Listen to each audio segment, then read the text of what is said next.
Good morning.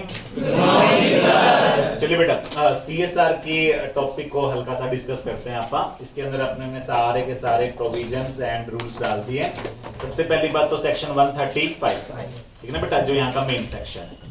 Section 135 के साथ CSR जो रूल्स है ना 2014, ये अमेंड हो चुके हैं और अमेंडेड रूल्स जो है वो है 2021, जिसका आपके मॉड्यूल में जगह जगह रेफरेंस आता रहेगा, है ना बेटा। Company amendment rules 2021 relating to CSR.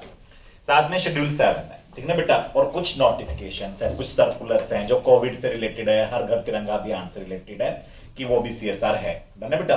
Confirm कर दिया गवर्नमेंट कि वो सीएसआर है ना बेटा। चलो, सीएसआर कमेटी जो है वहां से ये सेक्शन शुरू होता है। सीएसआर कमेटी की जरूरत कब पड़ेगी? जब आप प्रिस्क्राइब्ड क्लासेज में आओगे, ठीक है ना बेटा। पहली बात तो सेक्शन 135 ना लिस्टेड कंपनीज पे ऐसा नहीं लगता। ऐसा नहीं है कि हर प्रकार की लिस्टेड कंपनी कवर हो जाएगी यहाँ पे, यानी कि यहाँ पे थोड़ा सा स्पेशल है ये सेक्शन, क्योंकि बाकी सारे सेक्शंस की एप्लीकेबिलिटी थोड़ा सा इस टाइप से रहती है कि every listed and prescribed class of unlisted public company, या every listed and prescribed classes of public and private company. But इसकी कैसी है एप्लीकेबिलिटी? सीधा है, विदाउट, ठीक है ना बेटा, लिस्टेड और अनलिस्टेड, जिसका भी नेट प्रॉफिट 5 CR या उससे ज्यादा हो, या जिसका भी नेट वर्थ 500 CR या उससे ज्यादा हो, या जिसका टर्न ओवर 1000 CR या उससे ज्यादा हो। इन तीनों में से कोई भी एक क्राइटेरिया पूरा कर दो आप, उसके बाद आपको अच्छे बच्चों की तरह अपने नेट प्रॉफिट का कितना % खर्च करना है, ठीक है ना बेटा। आपको अपने नेट प्रॉफिट का कम से कम 2% खर्च करना है, ठीक है ना बेटा।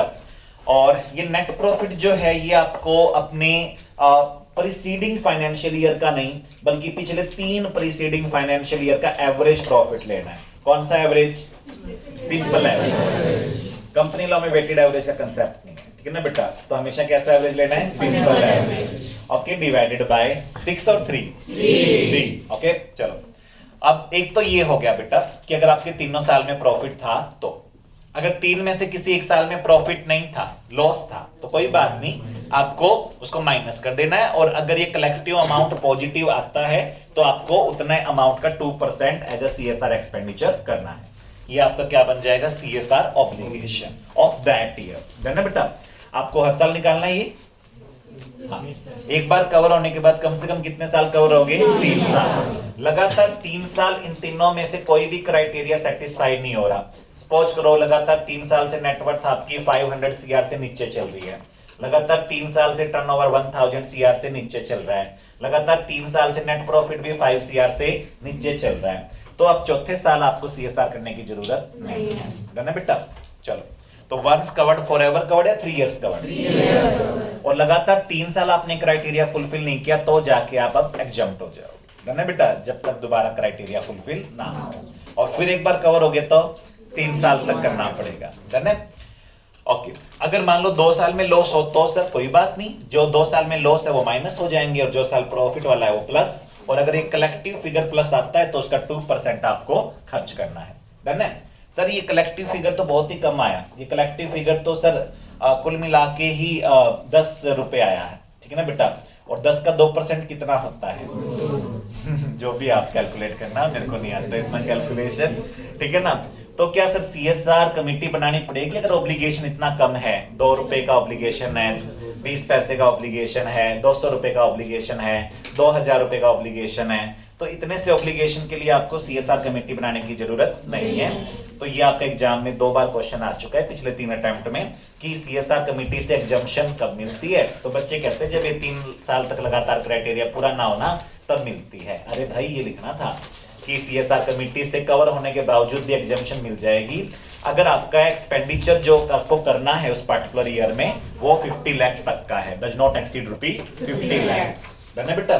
चलो, अगर एक साल में 0 प्रॉफिट था तो आप 0 कर देंगे, लेकिन अगर कंपनी को बने हुए ही अभी 2 साल हुए, कितने साल हुए? 2 साल, तो डिवाइडेड बाय 2 आएगा, है ना, जैसा मॉड्यूल में इलस्ट्रेशन दिया हुआ है। कंपनी को बने हुए 2 ही साल हुए थे और एक साल में शायद 20 CR का प्रॉफिट था और एक में 38 CR का।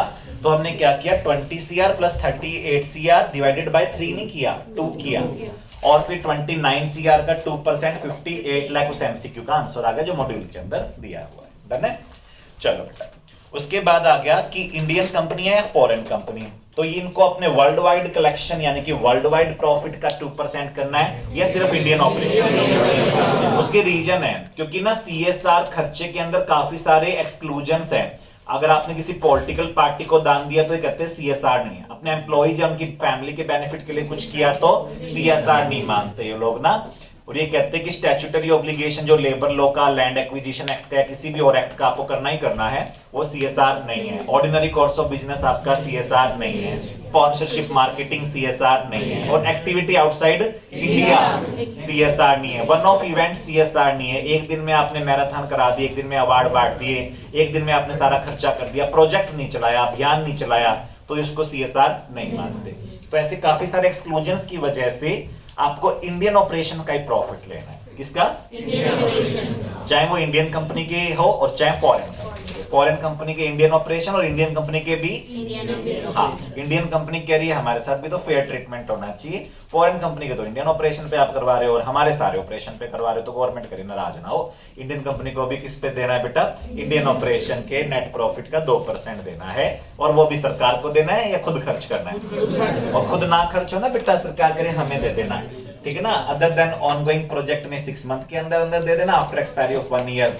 और ऑनगोइंग प्रोजेक्ट में 3 ईयर एक्सपायर होने के बाद 30 डेज के अंदर हमें दे देना, हम अपने आप खर्च कर देंगे, तुमसे ना होता हो तो। डन है बेटा? गवर्नमेंट करे सारी सुविधाएं हैं, बट 2% खर्च करना मैंडेटरी है। सिर्फ 2% से ज्यादा खर्च कर दे तो कोई बात नहीं, अगले सालों में आपको बेनिफिट दे देंगे उसका, लेकिन अगले 3 साल तक आपको सेट ऑफ करना है। कितने साल तक? 3 साल। मान लो आपको 2% खर्च करना था और आपने 2 की बजाय ज्यादा ही कर दिया, 20% खर्च कर दिया, तो अब आप अगले 3 साल में जितना राइट ऑफ कर सकते हो, सेट ऑफ कर सकते हो, कर लो। उसके बाद उसका एडवांटेज आपको अगले सालों में ले जाने नहीं दिया जाएगा। There is a limit of 3 years. बड़ा 3-3-3 का रखा है इन्होंने हर जगह। चलिए बेटा आगे, नेट प्रॉफिट देखो बेटा। नेट प्रॉफिट कैलकुलेट करने के 2 सेक्शन बड़े फेमस है, 197 और 198। 197 में ना डायरेक्टर्स का रेम्युनरेशन वगैरह होता है, और 198 में सेक्शन है जिसमें नेट प्रॉफिट की कैलकुलेशन के तरीके दिए हुए हैं। डन है बेटा? तो नेट प्रॉफिट इंडियन कंपनी का और चाहिए फॉरेन कंपनी का, कौन से सेक्शन में कैलकुलेट करना है? 198। और उसका जो भी निकल के आए नेट प्रॉफिट उसका 2%। डन है बेटा? ये जो नेट प्रॉफिट निकलेगा ये आफ्टर डेप्रिसिएशन होना चाहिए। क्या होना चाहिए? After depreciation, but before tax. Done है बेटा? ये नेट प्रॉफिट बिफोर टैक्स होना चाहिए, क्योंकि टैक्स कोई एक्सपेंडिचर नहीं है। डन है बेटा? तो आपको ध्यान रखना है, ये नेट प्रॉफिट कौन सा लेना है? Before tax. टैक्स कोई एक्सपेंडिचर थोड़ी होता है जो आप उसको माइनस कर दोगे। डन है बेटा? तो आपको नेट प्रॉफिट बिफोर टैक्स लेना है, ऐसा गवर्नमेंट ने यहां पे कंसेप्ट लगा रही है। डन है बेटा? आगे चलते हैं। डिविडेंड इनकम इंडियन कंपनी से रिसीव हुई। कहां से रिसीव हुई? आपको डिविडेंड इनकम रिसीव हुई फ्रॉम इंडियन कंपनी, और इंडियन कंपनी ऐसी है जो ऑलरेडी सीएसआर में कवर्ड है और जो सीएसआर का खर्चा अपना कर रही है। डन है बेटा?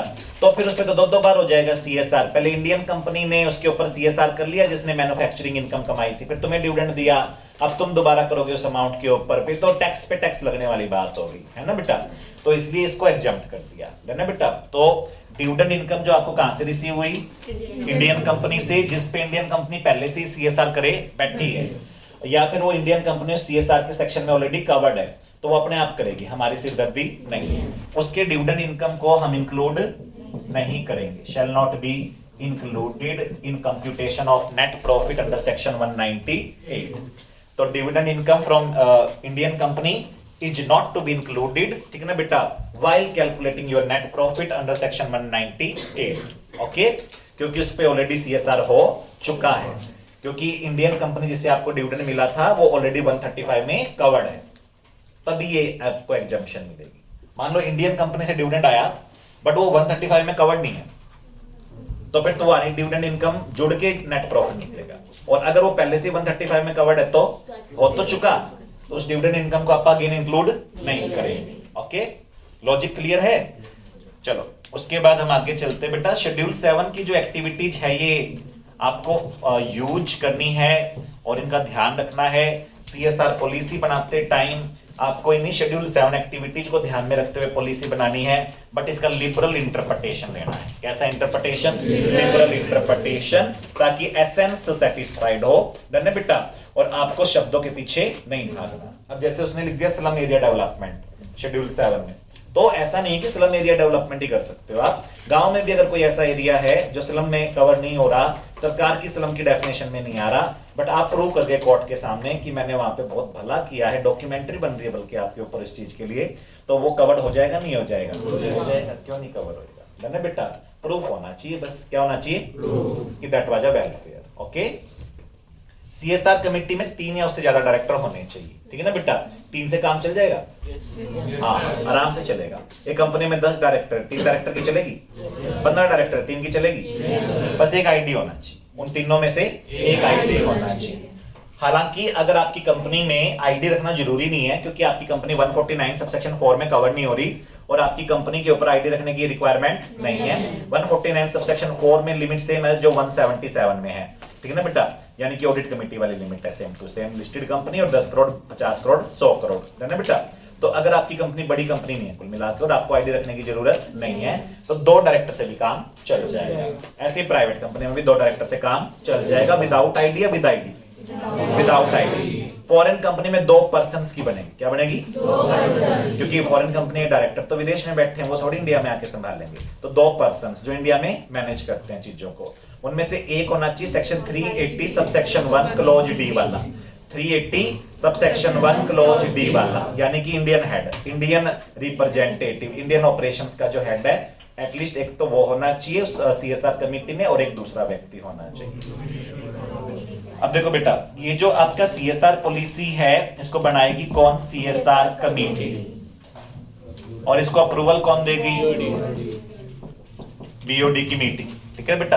तो इसको सीएसआर कमेटी बनाएगी और इसको अप्रूवल बीओडी देंगे, लेकिन दोनों में अगर कंफ्लिक्शन आ रहा है व्यूज का तो बीओडी की चलेगी। किसकी चलेगी? बीओडी। सीएसआर कमेटी की नहीं चलेगी। इसीलिए अल्टीमेट रिस्पॉन्सिबिलिटी या ऑनस भी किस पे आएगा? बीओडी पर आएगा, है ना बेटा? कोई भी गड़बड़ होती है तो जो एक अमाउंट लिखा हुआ है सबसेक्शन 9 के अंदर की भी आपको ट्वाइस देना है या 1 CR देना है, विच एवर इज लोअर। ऐसी बेटा वहां पे एक और अमाउंट है 1/10 ऑफ अनस्पेंट सीएसआर और ₹2 lakh which ever is lower. ये सारे ऑफिसर इन डिफॉल्ट पे लगना है। ऑफिसर इन डिफॉल्ट का मतलब क्या है बेटा? यहाँ पे बोर्ड ऑफ डायरेक्टर्स।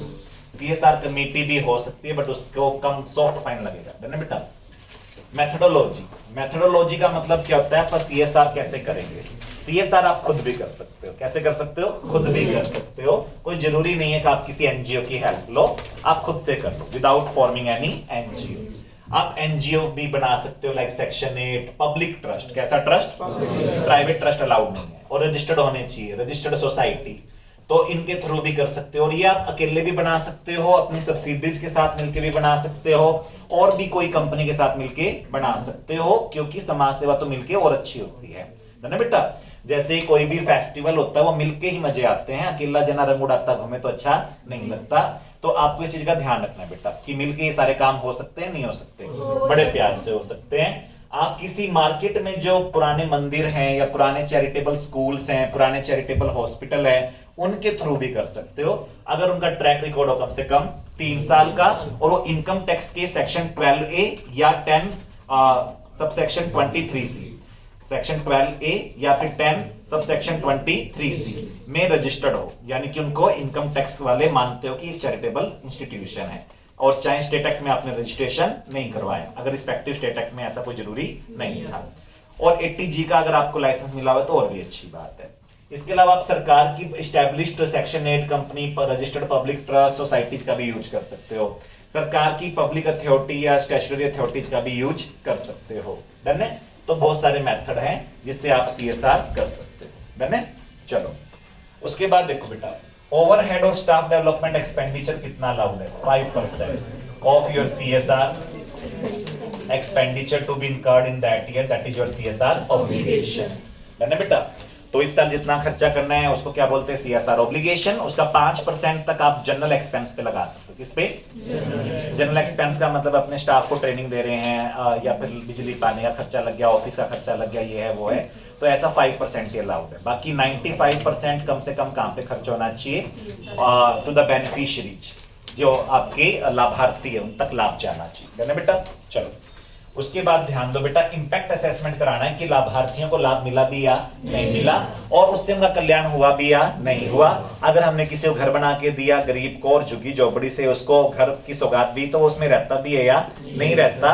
ये दोबारा गरीबी के कारण या फिर किसी और वजह के कारण उस घर को बेच के चला गया, वजह मैं डिस्क्लोज नहीं कर सकता यहाँ पे। चलो बेटा, तो 1 CR कम से कम अगर आपका इंडिविजुअल आउटले हो, अगर आपका 1 CR कम से कम इंडिविजुअल आउटले हो किसी प्रोजेक्ट पर, उसका ऑडिट कराना है, जिसको आपके मॉड्यूल में नाम क्या दिया हुआ है? Impact assessment. क्या नाम दिया हुआ है? Impact assessment. ऑब्वियसली ऑडिट किससे होगी? इंडिपेंडेंट पर्सन से। तो नाम क्या दे दिया? इंडिपेंडेंट एजेंसी से करवानी है। किससे करवानी है? इंडिपेंडेंट एजेंसी से। उन प्रोजेक्ट्स की जिसपे आपका इंडिविजुअल प्रोजेक्ट पे आउटले कम से कम 1 CR का रहा हो, तब भी करवानी है जब आपका टोटल CSR ऑब्लिगेशन पिछले 3 सालों के एवरेज के हिसाब से 10 CR को क्रॉस कर रहा है। 10 CR या 10 CR से ज्यादा है। पिछले 3 सालों के एवरेज नेट प्रॉफिट के हिसाब से, पिछले 3 सालों के हिसाब से आपका एवरेज जो CSR ऑब्लिगेशन है वो 10 CR जा रहा है। मान लो कि एक साल आपका 8 था, एक साल 10 था और एक साल 12, तो आप कवर्ड हो ना? 8, 10, 12, 10 बन गया आपका। 1 ईयर कम से कम हो चुका उस प्रोजेक्ट को कंप्लीट हुए। कितने साल हो चुके हो? कम से कम 1 साल हो चुका उस प्रोजेक्ट को कंप्लीट हुए। अब देखो बेटा, इंपैक्ट असेसमेंट सारे प्रोजेक्ट की जरूरी नहीं है, बड़े प्रोजेक्ट्स की जरूरी है। बड़ा प्रोजेक्ट का मतलब है जिसका इंडिविजुअल आउटले, जिसका इंडिविजुअल बजट 1 CR या उससे ज्यादा हो। कंपनी वही कवर्ड है जिसका एवरेज CSR ऑब्लिगेशन पिछले 3 सालों के हिसाब से कितना निकल रहा हो? 10 CR। और प्रोजेक्ट उसका कराना है जिसका इंडिविजुअल आउटले 1 CR हो एंड जिसको कंप्लीट हुए कम से कम 1 ईयर हो चुका हो, इलैप्स हो चुका हो। Ongoing project other than ongoing project और एक है कैपिटल एसेट। कौन सी एसेट? कैपिटल एसेट भी अलाउड है। ये आपको इन संस्थाओं के नाम पे करनी पड़ेगी या फिर कोई सेल्फ हेल्प ग्रुप बनाना पड़ेगा बेटा। ये जो सेल्फ हेल्प ग्रुप बनाओगे ना बेटा, उसके नाम पे भी आप कैपिटल एसेट की रजिस्ट्री कर सकते हो। कैपिटल एसेट समझ गए ना? लैंड एंड बिल्डिंग टाइप की है ना बेटा। या कोई बहुत बड़ा आपने खर्चा किया है, वो आपका कैपिटल एसेट आएगा। वो आपको उसकी रजिस्ट्री इन संस्थाओं के नाम पे करनी पड़ेगी। ये नहीं कि दानकर्ता के नाम पे रहेगी, डोनर के बजाय डोनी के नाम पे होनी चाहिए, है ना बेटा। अब आपने मंदिर को, ठीक है ना बेटा, अपना फ्लैट दान में दे दिया। मंदिर को आपने अपना फ्लैट दान में दे दिया, फ्लैट आपके नाम पे पड़ा है, ये कैसा दान है ना बेटा। फिर फ्लैट किसके नाम पे होएगा? मंदिर के नाम पे ही होएगा बेटा। समझ में आ गई बात? तो कैपिटल एसेट ट्रांसफर करनी है किसके नेम पर? बेनिफिशियरीज के नाम पर या संस्थाओं के नाम पर, ना बेटा, या सरकार के नाम पे, पब्लिक अथॉरिटी। ऑनगोइंग प्रोजेक्ट और अदर देन ऑनगोइंग प्रोजेक्ट, ये नॉर्मल चलता है आपका कि आपके जो प्रोजेक्ट है वो 1 साल के अंदर अंदर पूरे हो जाएं तो उसे क्या बोलते हैं? Other than ongoing project. आपसे खर्चा हो पाए तो ठीक है, अदरवाइज अगले 6 महीने फाइनेंशियल ईयर एंड होने के 6 मंथ के अंदर अंदर ये पैसा शेड्यूल 7 वाले फंड्स में डाल देना। शेड्यूल 7 वाले फंड्स में डाल देना जब तक शेड्यूल 7 का कोई स्पेसिफिक फंड ना बन जाए, है ना बेटा। तब तक शेड्यूल 7 में क्लीन गंगा फंड, स्वच्छ भारत कोष, केयर्स फंड वगैरह जो आते हैं उसमें आप डाल सकते हो पैसा। ऑनगोइंग प्रोजेक्ट वो होते हैं जो 1 ईयर से ज्यादा चलते हैं और ये स्टार्टिंग से भी ऑनगोइंग हो सकता है, बाद में भी कन्वर्ट किया जा सकता है बाय BOD और रीजनेबल जस्टिफिकेशन। अगर स्टार्टिंग से ही मल्टी ईयर प्रोजेक्ट है तो ऑनगोइंग है, या बाद में आपने 8 या 10 मंथ वाले को किस में कन्वर्ट कर दिया? मोर देन 1 ईयर में कन्वर्ट कर दिया by BOD on reasonable justification, तो कोई बात नहीं। जिस फाइनेंशियल ईयर में स्टार्ट किया उसके बाद अगले 3 साल में पूरा हो जाना चाहिए। जिस फाइनेंशियल ईयर में स्टार्ट किया उसके बाद अगले 3 फाइनेंशियल ईयर में पूरा हो जाना चाहिए। और तब तक उन 3 फाइनेंशियल ईयर तक वो पैसा अनस्पेंट CSR अकाउंट एक शेड्यूल्ड बैंक में आपको खोलना है, उससे निकालना है। यानी आपके नॉर्मल बैंक अकाउंट से वो पैसा कहां पे डाल देना? स्पेशल बैंक अकाउंट में। किसमें? जैसे डिविडेंड के लिए भी तो आप ऐसे करते थे ना, वो पैसा 5 दिन के अंदर अंदर स्पेशल अकाउंट में डाल देते थे, फिर अगले 25 दिनों तक बांटते रहते थे, है ना बेटा। तो ऐसे ही आपको क्या करना है, इस पैसे को अलग रख दो जो आपका समाज सेवा का नाम है। जैसे गाय की रोटी क्या करते हैं आप, और रोटी में मिलाते हैं, अलग रख देते हैं, ऐसे ही आप इस पैसे को अलग रख दो, है ना बेटा, स्पेशल बैंक अकाउंट खोल के, है ना बेटा। और उसको नाम क्या दिया? अनस्पेंट CSR अकाउंट। क्या नाम है? अगर उस 3 साल में खर्चा ना हो पाए तो अगले 30 दिन में वो पैसा शेड्यूल 7 वाले फंड में डाल देना, है ना बेटा। तो ये आपके CSR के मेन मैंने प्रोविजंस कराए हैं। फिर भी कोई डाउट्स हो तो आप मेरे से कॉन्टैक्ट कर सकते हैं। Thank you.